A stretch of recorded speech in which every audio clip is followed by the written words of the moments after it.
On today's Food for Kids, we find out how you can use your freezer to save money, time, and wasted food without having to turn into a batch cooking domestic goddess.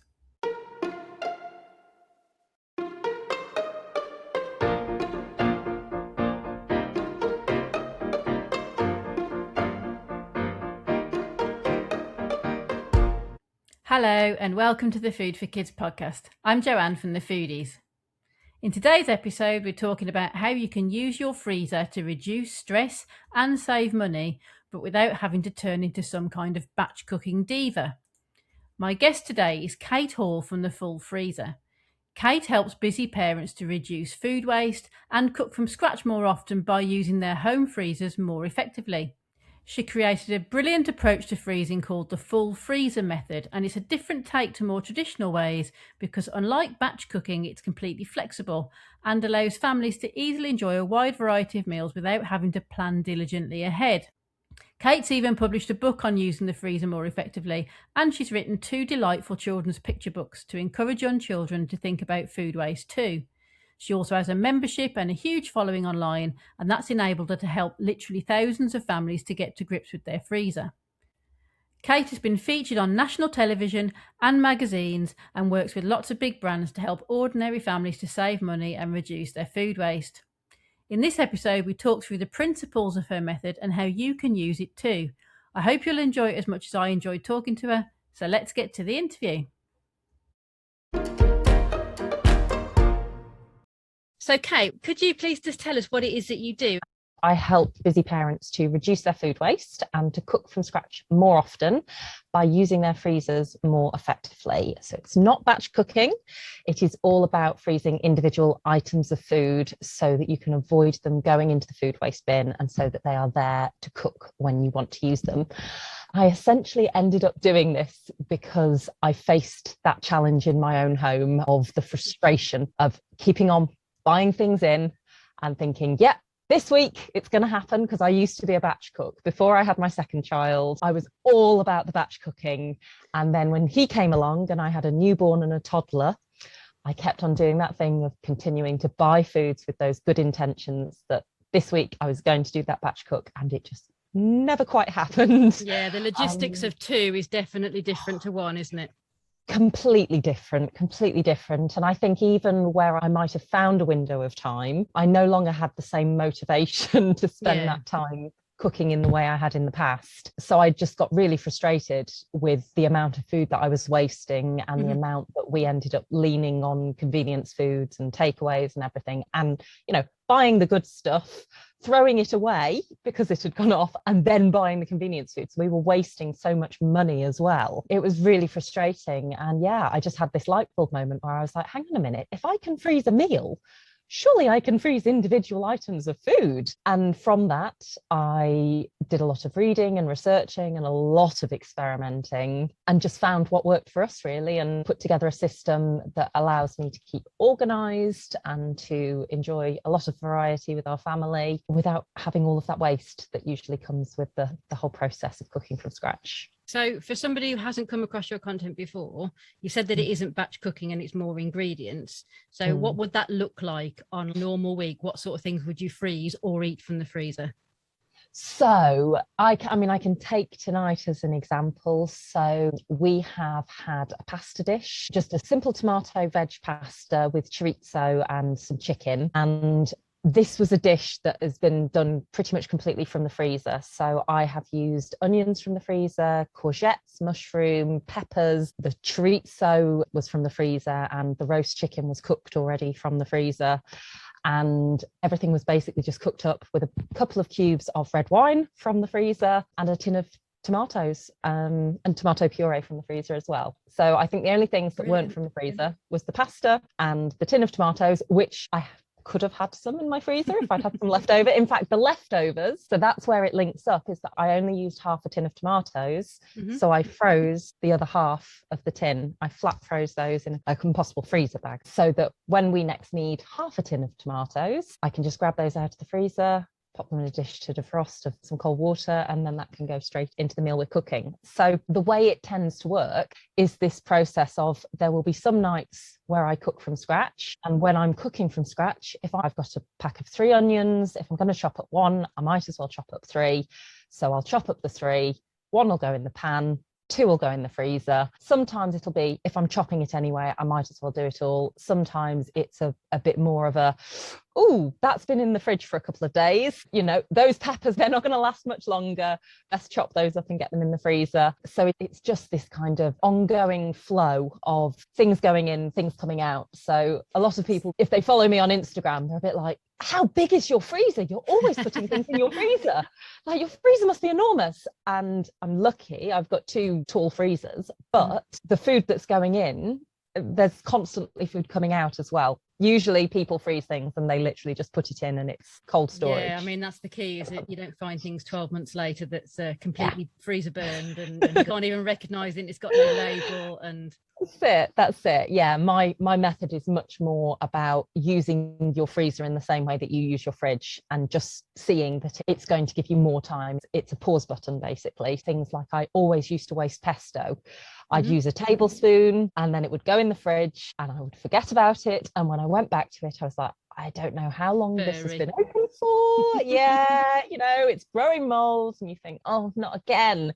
Whereas now, sometimes if I know we're going to have pesto again soon, I'll just write the date on it so I know it's within the use within date. But a lot of the time, I will literally just decant it into an ice cube tray, pop the ice cube tray in the freezer, and then once it's solid, they go into bags. So I've got my tray back. And then when we want to have pesto pasta or something, I can just grab a cube or 2 out of the freezer and just whack it straight into whatever we're cooking. It's just so satisfying when you know that in the past it was something that you would always waste, that it always ended up going in the bin. And to be able to use that on another day, I just find incredibly satisfying. Pesto was the one that I was most pleased to find out, and also hummus. If you mention it, people be like, seriously, you can freeze pesto, you can freeze hummus? Those are the 2 that I've learned. And I was really pleased to find your stuff, because like, I'm reasonably knowledgeable about freezing stuff because of growing. So I've had to learn a lot of that.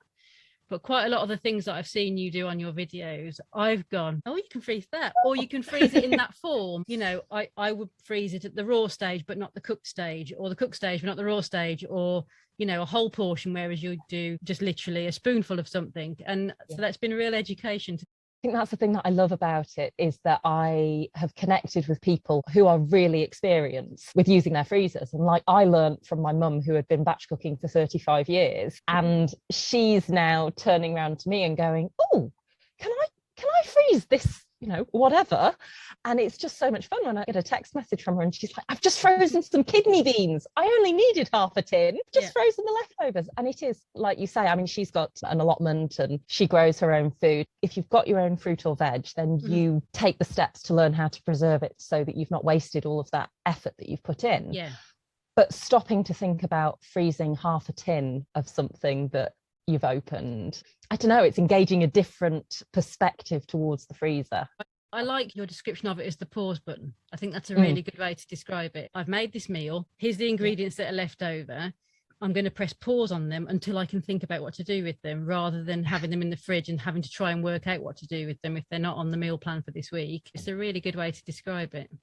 And as somebody who is not organised and who gets overwhelmed very easily, that whole pause button concept is absolutely invaluable to me. Like, I am totally in awe of people that can do meal plans and stick to them. There was a programme that I saw recently where it was all about leftovers and doing the shop so that the ingredients that were bought all went into the various different meals. And it's like, I've not got the bandwidth to think about food in that way. Anybody who does, I quite frankly think is a genius. I think, you know, you have to have either grown up doing it and your mum or your dad has always taught you to do it that way, or you've just got to have an instinct for it. I get to 5 o'clock and it's like, right, what am I cooking?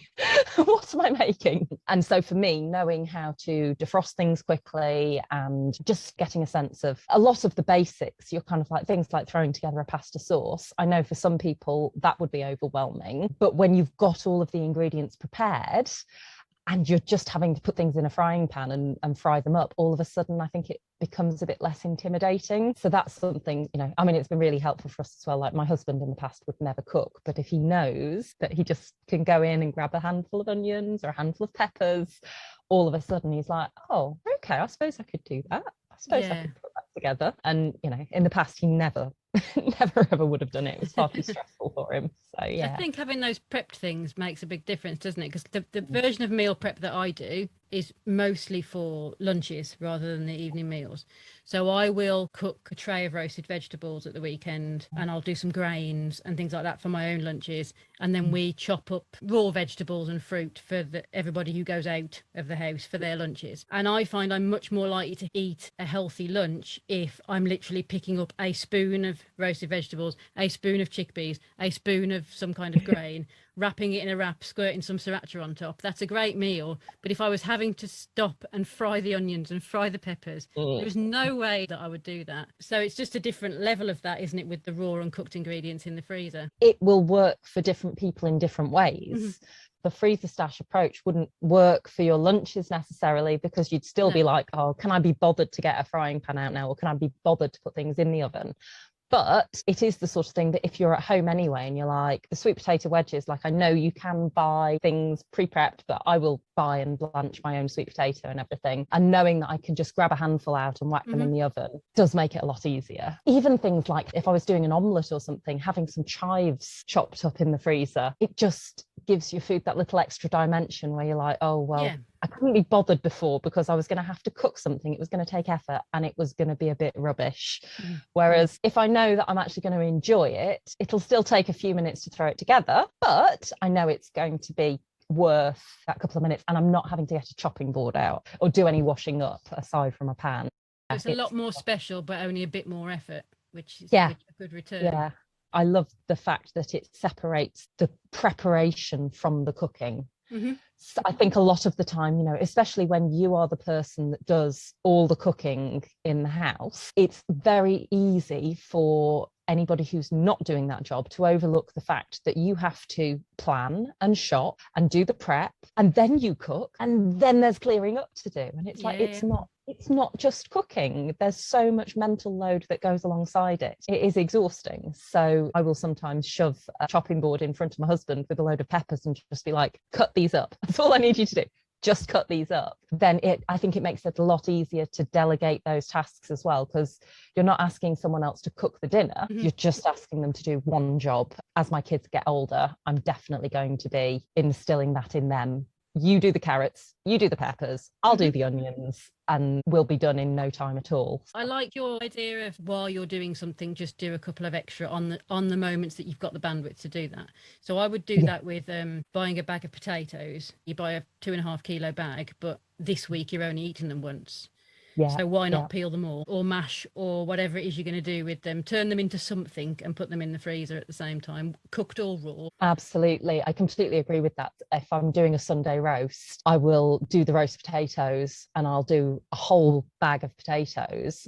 And then what we don't need goes into the freezer, and they can be cooked from frozen. I've got a video that shows that you just cook them for 5 minutes and then get them out, air dry them straight into the freezer, and then cook them as if they were fresh. It's just so satisfying when you have that Sunday where you're like, the kids really want a roast dinner, but I really don't want to stand here peeling potatoes and boiling things. And I mean, the Sunday just gone, I literally sent my husband to the shop to buy a chicken, and then I went into the freezer and I grabbed roast potatoes, parsnips that were already in batons, carrots that were already in batons, broccoli, some sugar snap peas, and everything could either just go straight into the oven to be roasted or into a pan to be boiled or fried up or whatever. It's just like, oh, that didn't really take any effort at all, and cook exactly the amount we needed as well, which always satisfies me. Because roast dinners was always something that growing up, we'd always have so much food left over, which is satisfying if you've got the plan that you're going to use it in a particular way. But if you don't have that plan, I think it's just so frustrating when the food gets left out for too long, and then people aren't sure if it's safe to eat, and it just ends up being scraped to the bin. Or if people overload their plates because there's more there and then don't manage to eat it all. So yeah, I love being able to strike that balance where we know roughly what we're going to consume, and I don't just end up cooking a whole head of broccoli, for example, because I've got a head of broccoli.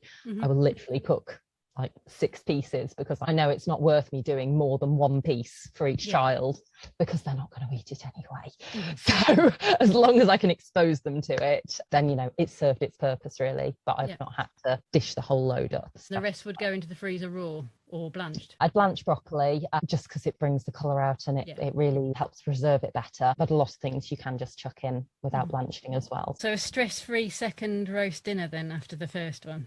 Yeah, it's an absolute lifesaver, and brilliant for Christmas as well. It's really satisfying to be able to do your Christmas dinner just from frozen without any massive thought having to go into it. You've got quite a lot of information on your website and your Instagram feed about these general principles.